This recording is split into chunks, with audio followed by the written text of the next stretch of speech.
नमस्कार मित्रों, भगवान कल्कि जी के जीवन पर आधारित यह दुर्लभ कथा जो आप देखने जा रहे हैं, कल्कि पुराण जो महर्षि व्यास जी द्वारा आज से हजारों साल पहले अपनी दिव्य दृष्टि द्वारा संस्कृत भाषा में लिखी गई थी, उसको हिंदी में रूपांतरित कर आपके सामने प्रस्तुत किया गया है। अगर आप वाकई में भगवान कल्कि अवतार के बारे में सही और सत्य जानकारी प्राप्त करना चाहते हैं तो आप बिल्कुल सही जगह पर हैं। इस प्रस्तुति में हम जानने वाले हैं कि कब और कहां भगवान कल्कि और हनुमान जी का मिलन होगा। कौन होंगे वो 7 चिरंजीवी जो भगवान कल्कि के साथ होंगे, और साथ ही जानेंगे भगवान कल्कि जी कैसे कलयुग का अंत करेंगे और सत्य युग की स्थापना। तो दोस्तों, बिना कुछ देरी के वीडियो को शुरू करते हैं। उससे पहले अगर अभी तक आपने हमारे चैनल को सब्सक्राइब नहीं किया तो कर दे, ताकि भगवान कल्कि जी की ऐसी ही जानकारी हमको और आपको प्राप्त होती रहेगी। हिंदू धर्म ग्रंथों में इस बात का वर्णन मिलता है कि जब जब इस धरती पर पाप और अन्याय बढ़ा है, तब तब भगवान विष्णु किसी न किसी रूप में धरती पर पापियों का विनाश करने के लिए प्रकट हुए हैं।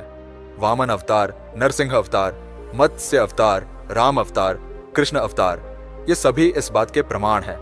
भगवान विष्णु के 10 अवतारों का उल्लेख शास्त्रों में मिलता है, जिनमें उन्होंने अब तक 9 अवतार लिए हैं, लेकिन कलयुग में उनका अंतिम अवतार होना भी बाकी है। ऐसा माना जाता है कि जब कलयुग अपने चरम सीमा पर पहुंच जाएगा, तब भगवान विष्णु कल्कि अवतार लेकर कलयुग का अंत करेंगे और फिर से धर्म युग की स्थापना करेंगे। कल्कि अवतार आज भी लोगों के लिए एक रहस्य है। हर कोई जानना चाहता है कि भगवान विष्णु अपना कल्कि अवतार कब लेंगे, कहां लेंगे और उनका स्वरूप क्या होगा, उनका वाहन क्या होगा। ऐसे तमाम सवालों के जवाब श्रीमद् भगवद गीता में मौजूद है। श्रीमद् भगवद गीता में श्री कृष्ण ने कहा है कि जब जब धर्म की हानि होती है और अधर्म और पाप का बोलबाला होता है, तब तब धर्म की स्थापना के लिए वो अवतार लेते हैं।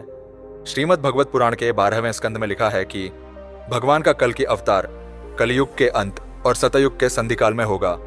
शास्त्रों की माने तो भगवान राम और भगवान कृष्ण का अवतार भी अपने युग के अंत में ही हुआ था। इसलिए जब कलयुग का अंत निकट आ जाएगा, तब भगवान कल्कि स्वयं प्रकट होंगे। हमारे धर्म ग्रंथों में कल्कि अवतार से संबंधित एक श्लोक भी मिलता है जो ये दर्शाता है कि कलयुग में भगवान का कल्कि अवतार कब और कहाँ होगा और उनके पिता कौन होंगे। संभल ग्राम मुख्यस्यम ब्राह्मणस्य महात्मन भवन विष्णु यश सह कल्कि प्रादुर भविष्यति। श्रीमद् भगवद गीता में कल्कि अवतार की भविष्यवाणी पहले ही कर दी गई है। भगवान कृष्ण ने गीता में कहा है कि जब जब धरती पर पाप होता है, तब मैं जन्म लेता हूँ। गीता का वो श्लोक जिसमें भगवान कृष्ण ने अपने जन्म के रहस्य को स्वयं खोला है। उन्होंने कहा है कि यदा यदा हि धर्मस्य ग्लानिर्भवति भारत अभ्युत्थानम धर्मस्य तदात्मानं श्रीजा परित्राणाय साधुनाम विनाशाय च दुष्कृताम धर्म संस्थापनार्थाय संभवामि युगे युगे। मैं प्रकट होता हूँ, मैं आता हूँ। जब जब धर्म की हानि होती है, तब तब मैं आता हूँ। जब जब अधर्म बढ़ता है, तब तब मैं आता हूँ। सज्जन लोगों की रक्षा के लिए मैं आता हूँ, दुष्टों के विनाश के लिए मैं आता हूँ, धर्म की स्थापना के लिए मैं आता हूँ और युग युग में जन्म लेता हूँ। मित्रों, कल्कि अवतार पापियों का अंत कैसे करेंगे? कल्कि भगवान का वाहन देवदत्त नामक घोड़े पर सवार होगा। हाथ में तलवार लेकर भगवान कल्कि पापियों का संहार करेंगे और साधु संतों के शुद्ध मन वाले लोगों की रक्षा करेंगे। जो मनुष्य दुष्ट आचरण वाले होंगे, उनका भगवान कल्कि संहार करेंगे और धरती से पाप का अंत करेंगे। वर्तमान युग में कलयुग चल रहा है।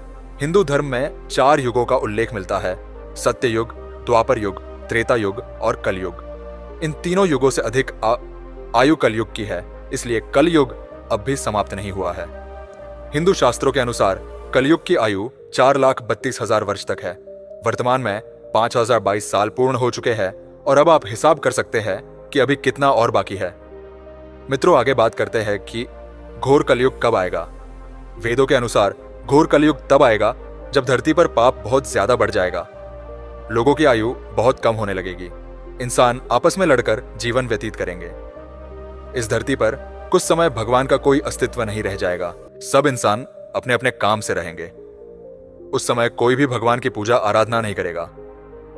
सभी इंसान मांस का सेवन करेंगे और इस तरह से घोर कलयुग आएगा। कलयुग में लोग किस तरह की हरकतें करेंगे? कलयुग का अंत आते आते पृथ्वी पूरी तरह से बंजर हो जाएगी। न धरती पर फिर कोई फसल उग पाएगी और न ही फूलों से धरती लहरा पाएगी। पृथ्वी पर रहने वाले जीव जंतु तक निर्जीव हो जाएंगे। मानवता नष्ट हो जाएगी। कलयुग के 20,000 साल बाद मानवता की निर्मम हत्या होने लगेगी। पैसे और सत्ता के लिए माँ बेटे तक एक दूसरे के विनाश का कारण बन जाएंगे। सभी एक दूसरे के खून के प्यासे हो जाएंगे। कलयुग में लोग इस तरह की घिनौनी हरकतें करेंगे। कल की भगवान के पास कैसी शक्तियां होंगी? मित्रों, कल की अवतार के पास अनेक शक्तियां होंगी। कल की अवतार बचपन में इन शक्तियों को ग्रहण करेंगे। ये शक्तियां उनको परशुरामा जी द्वारा दी जाएगी। वे कठिन परिश्रम और तप से ये शक्तियां प्राप्त करेंगे, जो भगवान विष्णु के 9 अवतारों से भी ज्यादा शक्तिशाली शक्तियां कल की अवतार के पास होंगी। कल की अवतार के पास ऐसी भयानक शक्तियां होंगी जो लोग देखकर हैरान हो जाएंगे। कल की अवतार के पास ऐसी चमकती हुई तलवार होगी जो दुष्टों का संहार एक बार में कर देगी। कल की भगवान के पास एक ऐसा गदा होगा जिसमें दिव्य शक्तियां होंगी, जिसे वो हनुमान जी से प्राप्त करेंगे और जिससे वे कलयुग में दुष्टों का संहार करेंगे। जगन्नाथ भगवान और कल की भगवान का क्या संबंध है? भगवान जगन्नाथ भगवान विष्णु के अवतार है, ऐसा पुराणों में लिखा हुआ है। भगवान जगन्नाथ संपूर्ण संसार अर्थात संपूर्ण सृष्टि के रचयिता है। ऐसा कहा जाता है कि जगन्नाथ भगवान ही कल्कि के रूप में जन्म लेंगे। ओडिशा में ही संभव है। इससे यह पता चलता है कि भगवान जगन्नाथ ही कल की भगवान है। ये कल युग में जन्म लेकर पापियों का अंत करेंगे और फिर सतयुग की स्थापना करेंगे। कल की अवतार कलयुग का अंत कैसे करेंगे? श्री कृष्ण के अनुसार कलयुग में ऐसे लोगों का राज्य होगा जो बोलेंगे कुछ और करेंगे कुछ। इसी प्रकार कलयुग में ऐसे लोग रहेंगे जो बड़े ज्ञानी और ध्यानी कहलाएंगे, लेकिन उनके आचरण राक्षसी होंगे। ठीक इसी तरह कलयुग में अन्न के भंडार होंगे, लेकिन लोग भूख से मरेंगे। कलयुग में जब पाप अपने चरम पर पहुंच जाएगा और पृथ्वी से धर्म समाप्त हो जाएगा, तब भगवान कल की अवतार लेंगे और इस धरा को पापों से मुक्त करेंगे। और उसके बाद जो नया युग आएगा वो सत्य युग कहलाएगा, अर्थात सृष्टि युग परिवर्तन का 22वां चक्र पूरा करके 23वें चक्र में प्रवेश करेगी और फिर से नया युग आरंभ होगा जो सत्य युग के नाम से जाना जाएगा। कल युग में कौन सा राक्षस जन्म लेगा? कलयुग का राक्षस कली पुरुष होगा। उसके पास बहुत सी शक्तियां होंगी। घोर कलयुग आने पर उसकी शक्तियां और अधिक बढ़ जाएंगी। उसके पास इंसानों को अपने बस में करने की शक्ति भी होगी। कली पुरुष कल की अवतार से भी ज्यादा शक्तिशाली होगा। कली पुरुष अभी भौतिक रूप में नहीं आया है, परंतु वो अपनी शक्तियों से इंसान पर काबू भी पा सकता है और कलयुग के अंत में वो भौतिक रूप में भी आ जाएगा। तब वो पाताल लोक से असुरी शक्तियों को आजाद करके इंसानों पर राज करेगा। तब भगवान विष्णु का कल के अवतार होगा, जो 64 गुणों से युक्त होगा। वे एक माहिर योद्धा होंगे जो अब तक के सबसे शक्तिशाली राक्षस कली पुरुष से लड़ेंगे और इंसानों को उसके प्रभाव से मुक्त करेंगे। परंतु इस युद्ध में कली पुरुष की तरफ से इंसान की तरह से लड़ेंगे, क्योंकि तब तक धर्म पूरी तरह से नष्ट हो चुका होगा। इंसान भगवान को पहचान नहीं पाएंगे, परंतु अंत में सब कुछ ठीक हो जाएगा और सतयुग प्रारंभ होगा। कलयुग का देवता कौन होगा?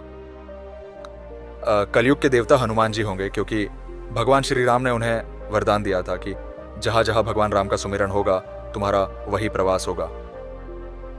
हनुमान जी भगवान शिव की ही तरह बहुत ही जल्द प्रसन्न होने वाले देवता है। हनुमान इस कलयुग में सबसे ज्यादा जागृत और साक्षात देव है। कलयुग में हनुमान जी की भक्ति लोगों को दुख और संकट से बचाने में सक्षम होगी। माना जाता है कि आज भी जहां श्री राम का पाठ पूजन होता है, वहीं पर किसी न किसी रूप में भगवान हनुमान अवश्य पहुंच जाते हैं। कलयुग सभी युगों में श्रेष्ठ क्यों माना जाता है? एक दिन महर्षि व्यास गंगा नदी में स्नान कर रहे थे। तभी कुछ ऋषिगण उनके पास पहुंचे और उन्होंने देखा कि व्यास जी नदी में डुबकी लगाकर ध्यान कर रहे हैं। यह देखकर वह ऋषिगण नदी के तट पर एक पेड़ के नीचे बैठ गए। फिर कुछ समय के बाद महर्षि व्यास जब ध्यान से उठकर जल में खड़े हुए, तब वे कहने लगे कि युगों में कलयुग, वर्णों में शूद्र और इंसानों में स्त्री श्रेष्ठ है। तब फिर व्यास जी ने इसका उत्तर देते हुए ऋषिगणों को बताया कि हे ऋषिगण, जो फल सतयुग में मनुष्य 10 वर्ष तपस्या, ब्रह्मचर्य आदि करने से मिलता है, वो फल मनुष्य त्रेता युग में उस 1 वर्ष और द्वापर युग में 1 महीने में और कलयुग में 1 दिन में प्राप्त कर सकता है। इसी कारण कलयुग सबसे श्रेष्ठ युग है। सतयुग कैसा होगा? मित्रों, सतयुग की अवधि 17,28,000 वर्ष होगी। इस युग में मनुष्यों की आयु 4,000 से 10,000 वर्ष होगी। पृथ्वी लोक पर फिर से धर्म का बोलबाला होगा। मनुष्य भौतिक सुख की जगह मानसिक सुख पर बल देगा। मनुष्य में एक दूसरे के लिए नफरत नहीं होगी, चारों ओर प्यार ही प्यार होगा। मानवता की पुनः स्थापना होगी। मनुष्य को परम ज्ञान की प्राप्ति होगी। लोग पूजन कर्म कांड में विश्वास करेंगे। सत्य युग में मनुष्य अपने तपोबल से भगवान से बातचीत कर सकेगा। इस युग में लोगों को अपने शरीर पर नियंत्रण होगा। आत्मा का परमात्मा के मिलन से सभी सुखी होंगे, अर्थात सत्य युग सृष्टि का स्वर्ण युग कहलाएगा। लेकिन मित्रों, सत्य युग आने में अभी लंबा समय है। और तो और मित्रों, क्यों ना हम लोग कलयुग में ही अपने धर्म और कर्म से सत्य युग की ही तरह जीने का काम करें, क्योंकि धर्म ग्रंथों में भी इस बात का वर्णन मिलता है कि कलयुग में जो भी लोग धर्म और कर्म पर विश्वास करेंगे उन्हें सत्य युग की तरह ही सुख प्राप्ति होगी। मित्रों, अब जानते हैं भगवान कल्कि और हनुमान जी का मिलन। माता सीता ने हनुमान जी को कल युग के अंत तक जीवित रहने का वरदान दिया था, और यह भी वरदान दिया था कि वो एक ही समय पर अनेक जगहों पर उपस्थित रह सकते हैं। त्रेता युग की समाप्ति के समय जब भगवान राम अपने बैकुंठ धाम को लौट रहे थे, तब उन्होंने हनुमान जी को वचन दिया था कि वे हर युग में उनसे मिलने अवश्य आएंगे। इसलिए वह द्वापर युग में श्री कृष्ण के रूप में हनुमान जी से मिले, और अब इस कलयुग में वह कल्कि अवतार के रूप में हनुमान जी से मिलेंगे। हनुमान जी द्वापर युग से ही भगवान विष्णु के कल्कि अवतार की प्रतीक्षा कर रहे हैं। इस धरती पर जहां भी श्री राम नाम का सुमिरन किया जाता है, वहां वीर बजरंग बली अवश्य पहुंचते हैं, फिर वे चाहे किसी भी रूप में पहुंचे। जो हनुमान जी का सच्चा भक्त होता है वह उनकी उपस्थिति को महसूस कर सकता है। और जो भी इस कलयुग में हनुमान जी की सच्चे मन से आराधना करता है, हनुमान जी अवश्य ही उसके सभी संकटों को हर लेते हैं। त्रेता युग में ऋष्यमुख पर्वत के पास अंजनी पर्वत पर हनुमान जी अपने पिता के साथ रहते थे। उस समय जब रावण ने माता सीता का हरण कर लिया था, तब भगवान राम मां सीता की खोज करते हुए वहां पर पहुंचे थे, और तब वहां उनकी भेंट हनुमान जी से हुई थी। और इसके बाद रामायण में लिखी हनुमान जी की कथा को हम सब जानते हैं। लंका विजय के बाद श्री राम ने कई वर्षों तक अयोध्या पर राज्य किया, और हनुमान जी ने वही श्री राम जी की सेवा की। हनुमान जी की राम भक्ति को देखकर माता सीता ने उन्हें अमर का वरदान दे दिया। धीरे धीरे त्रेता युग समाप्ति की ओर बढ़ने लगा, और त्रेता युग के अंत समय में भगवान विष्णु के अवतार श्री राम जी अपने बैकुंठ धाम को वापस लौट गए, और उन्होंने अपना मनुष्य शरीर त्याग दिया। इस बात से हनुमान जी बहुत दुखी हुए और वो दक्षिण भारत की ओर निकल गए। उन्होंने निश्चय किया कि वो अब जंगलों में ही रहेंगे। उनकी यात्रा के दौरान वो एक कबीले में कुछ दिनों के लिए रुके थे। इस कबीले के लोगों ने हनुमान जी की बहुत सेवा की, और उनकी सेवा भक्ति से प्रसन्न होकर हनुमान जी ने उन्हें आत्मज्ञान दिया। आत्मज्ञान वह दिव्य ज्ञान होता है जिससे आपको अपने वर्तमान, भविष्य और भूतकाल सबका पता चल जाता है। उस कबीले के लोगों ने हनुमान जी से यह आग्रह किया कि वापस लौटकर उनकी आने वाली पीढ़ियों को भी आत्मज्ञान देंगे। तब हनुमान जी ने कबीले के लोगों को वचन दिया कि वे हर 41 साल में उनसे एक बार मिलने आएंगे और उनकी आने वाली पीढ़ियों को आत्मज्ञान देंगे। बहुत सालों तक इस कबीले के बारे में किसी को कुछ नहीं पता था, लेकिन कुछ सालों पहले ही इस कबीले के बारे में जानकारी मिली है। उस कबीले के लोगों ने बताया कि हर 41 साल के बाद एक बानर रूपी आदमी हमारे कबीले में आता है। उस कबीले के पास से संस्कृत भाषा में लिखे ताम्र पत्र भी मिले हैं। पूरी दुनिया से हटकर रहने के बावजूद भी इस कबीले के लोगों का रहन सहन, संस्कृति और बुद्धि किसी संत से कम नहीं है। उसके बाद द्वापर युग में भगवान श्री कृष्ण के रूप में हनुमान जी से मिले थे। महाभारत ग्रंथ को पढ़ने पर पता चलता है कि हनुमान जी महाभारत के समय भी श्री कृष्ण के साथ थे। महाभारत के युद्ध में श्री कृष्ण के कहने पर हनुमान जी ने अप्रत्यक्ष रूप से अर्जुन के रथ पर विराजमान रहकर पूरे युद्ध के दौरान अर्जुन की रक्षा की थी। अगर हनुमान जी अर्जुन की रक्षा नहीं करते तो कर्ण उन्हें कब का मार देता। द्वापर युग की समाप्ति के बाद इस कल युग में भी हनुमान जी के जीवित होने के साक्षात प्रमाण मिलते हैं, और इस कल युग में पुनः हनुमान जी और भगवान कल्कि का मिलन होगा। सन 1600 में तुलसीदास जी के समय हनुमान जी ने उन्हें साक्षात दर्शन दिए थे और उन्हें रामायण लिखने के लिए प्रेरित किया था। हनुमान जी ने उन्हें भी दिव्य ज्ञान प्रदान किया था, जिससे वे उस काबिल बन पाए और उन्होंने रामायण जैसे महाग्रंथ की रचना की। चलिए अब जानते हैं इस कलयुग में कैसे होगा भगवान कल्कि और हनुमान जी का मिलन।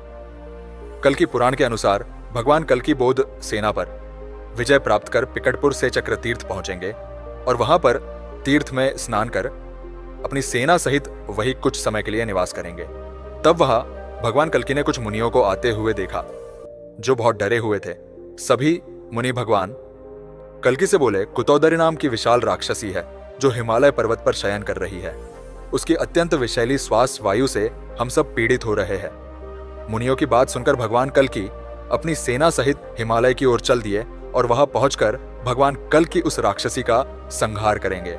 इसके बाद भगवान कल की वहां से दक्षिण दिशा की ओर जाएंगे और वही उनका मिलन हनुमान जी से होगा, जो हजारों वर्षों से भगवान विष्णु के कल की अवतार की प्रतीक्षा कर रहे हैं।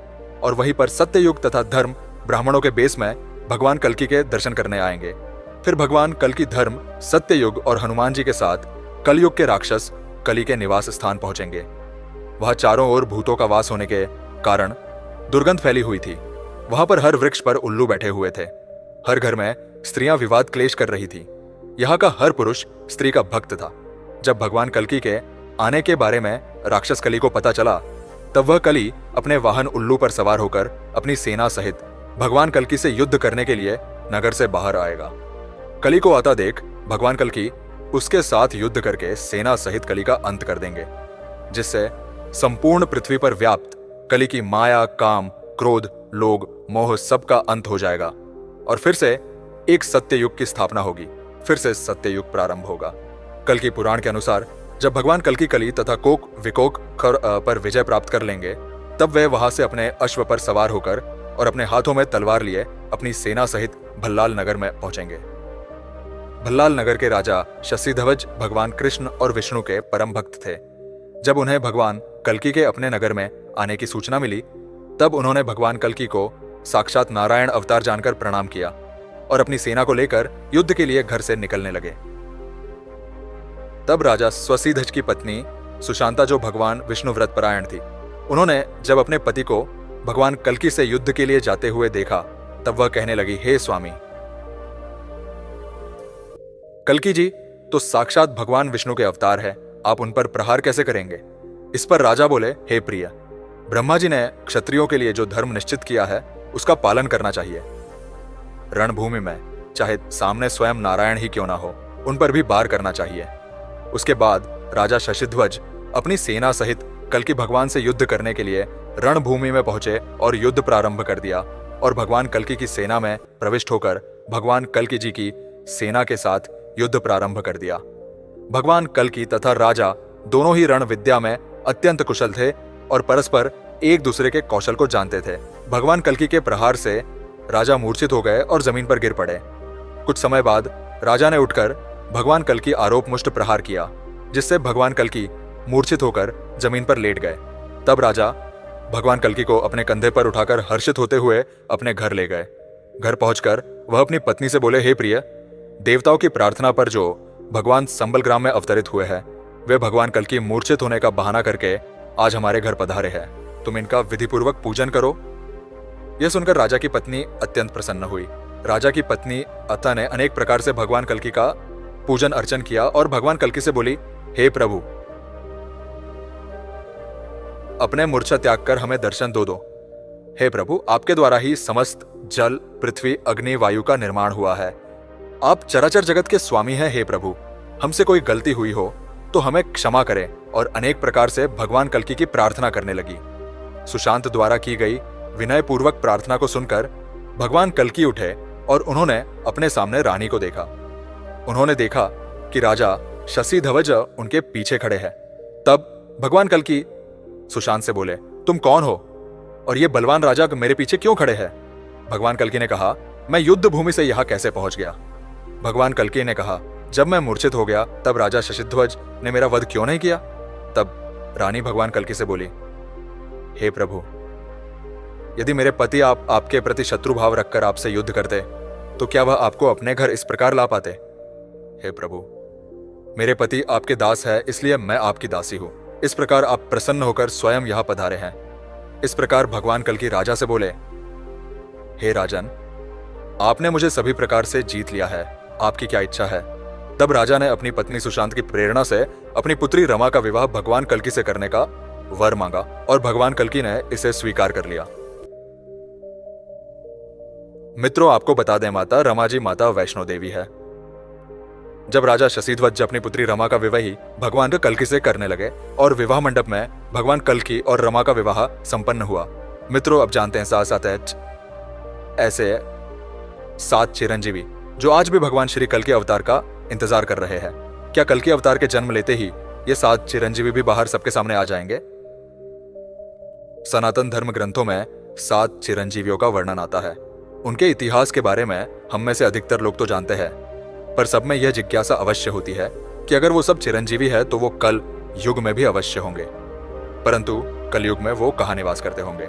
तो चलिए मित्रों, जानते हैं कौन कौन है ये 7 चिरंजीवी और ये कलयुग में कहाँ निवास करते हैं और आखिर क्यों भगवान श्री कल्कि का इंतजार कर रहे हैं। दरअसल हमारे धर्म ग्रंथों में एक श्लोक दिया गया है। इसमें उन सभी के नामों का पता चलता है जो आज तक चिरंजीवी है। यह श्लोक कुछ इस प्रकार है: अश्वत्थामा, बलि, व्यासो, हनुमांश्च, विभीषण, कृपा, परशुराम सप्ततय चिरजीविनाः। इसकी शुरुआती 2 पंक्तियों के अनुसार अश्वत्थामा, बल्ली, व्यास, हनुमान, विभीषण, कृपाचार्य और परशुराम, इन 7 चिरंजीवियों के बारे में विस्तार से बताया गया है। तो चलिए मित्रों, जानते हैं कारण आखिर कौन कौन थे वो 7 चिरंजीवी। सबसे पहले है परशुराम जी। एक समय जब क्रोध से भरे उनके पिता ऋषि चकदमली ने परशुराम जी से उनकी माता का वध करने को कहा तो परशुराम जी ने फरसा लेकर उसी क्षण माता का मस्तक काट डाला। इससे महात्मा जगदमणि का क्रोध सहसा शांत हो गया और उन्होंने प्रसन्न होकर परशुराम जी से कुछ भी मांगने को कहा। तब परशुराम जी ने मांगा कि युद्ध में मेरा सामना करने वाला कोई ना हो, मैं बड़ी आयु प्राप्त करूं। जगदम्ब ऋषि ने भी उन्हें चिरंजीवी होने का वर दे दिया। महाभारत काल में भी उनका निवास महेंद्र पर्वत पर था और कल युग में भी वो महेंद्र पर्वत पर ही है। भगवान विष्णु के अंतिम अवतार भगवान कल्कि के उद्देश्य के रूप में वो पुनः उपस्थित होंगे। तो भगवान परशुराम कहाँ रहते हैं? महेंद्र पर्वत पर। और वो कलयुग में वापस कब नजर आएंगे? भगवान कल्कि के जन्म लेते ही बाहर आ जाएंगे। अगले है राजा बलि। असुरों के राजा बलि अपार शक्तियों के स्वामी थे। एक बार राजा बलि बहुत बड़ा यज्ञ कर रहे थे। यह यज्ञ असीम शक्तियों की प्राप्ति के लिए था। सभी देवता इस यज्ञ में बहुत चिंतित हो उठे। तब भगवान विष्णु के अवतार वामन ब्राह्मण वेश में वहां दान लेने पहुंचे। वामन के दान मांगने पर उनको 3 पग भूमि दान में दे दी गई। तब ब्राह्मण वेश में वामन भगवान ने अपना विराट रूप दिखा दिया।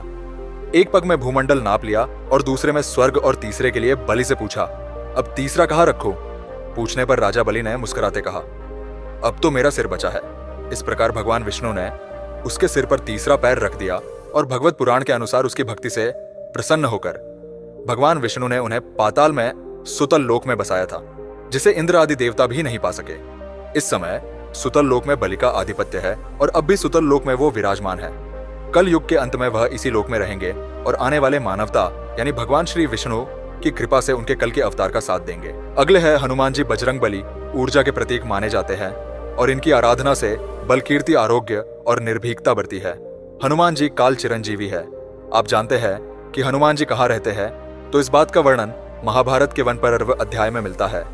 इसके अनुसार जब भीमसेन द्रौपदी के लिए सुगंधित कमल लेने के लिए गंधमादन पर्वत पर गए थे, तब वहां उनकी भेंट हनुमान जी से हुई थी।